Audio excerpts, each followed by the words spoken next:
Picking your niche might be the most important part of this entire process.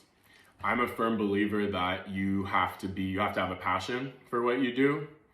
I have met many entrepreneurs who kind of fell into what they were doing and then developed a passion for it later. So I think that this is something a little more personal, varies person by person, but you do need to have one service that you provide even if you plan to expand later. So define that, make it incredibly specific. When choosing your name, lots of people like to name their businesses after themselves. That's what I did. The only tip that I would give you is that look into including the location in your name, because if you're a service-based business and you serve a particular location, having that in the name, boom. Look, if you don't have a website, you're not in business. You don't need a slogan, but mine was Eric Curry's Pets. Everyone should feel the unconditional love of a pet. That was my slogan. Folks, you can't be using PayPal, Venmo, Cash App. You do need to invest in a legitimate payment processor. You're not in business these days if you're not on social media. If you can get the same handle across all platforms, that would be ideal.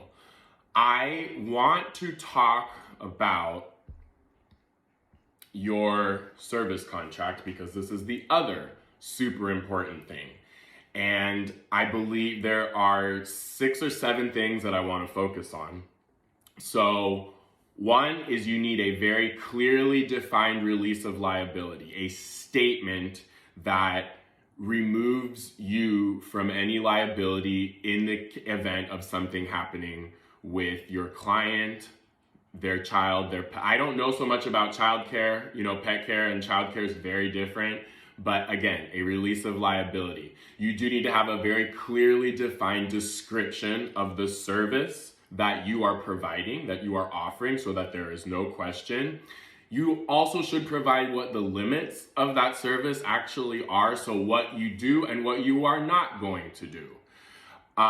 You need to have 2 emergency contacts in the contract aside from your client, so 3 different forms of contact, and you really do need a phone number, guys. You need to get hold of a human being as quickly as possible. I developed a policy in my business that I wish I had developed earlier, where I would not give people a place on my calendar, with the exception of like regular clients, right? People who I trust and have been doing business with for a long time, but I would not give them a spot on my calendar until they had paid a 50% deposit. Obviously, your terms will vary, but I would ask for a deposit because people put their money people put their wallets where their mouth is, right? People can say they're going to book your service, but if you have a deposit, they've booked your service. If you are going to be accessing the property when the client is not there, put a very clear, defined statement about keys, where the keys will be kept, whether you're going to be holding on to them. Also, don't get in the habit of dropping off keys for free. Include a key fee if those people want you to return the keys every single time and not hold on to them.